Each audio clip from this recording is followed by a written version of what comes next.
Rehefa vitanao le fampidirana point de vente dia afaka mampiditra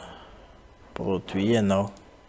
Ohatra za hoe ampiditra produit anankiray R001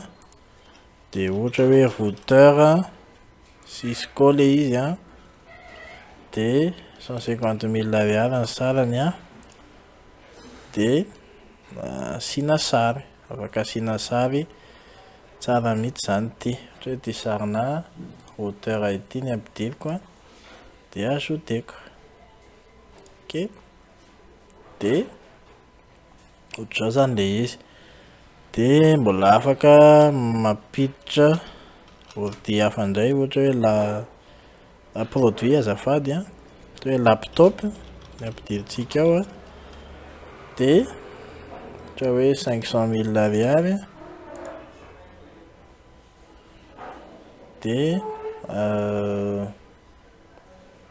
tiry sary tsika hoe iza no sary mety aminazy ato tsy de mahita ity misy sary validé. Ohatr'izay zany mampiditra produit. Raha ohatra hoe indray andro ianao te hanova an'le prix de ato am'le prix ato zany de tapenao ao le référence mipoitra ho azy ny désignation de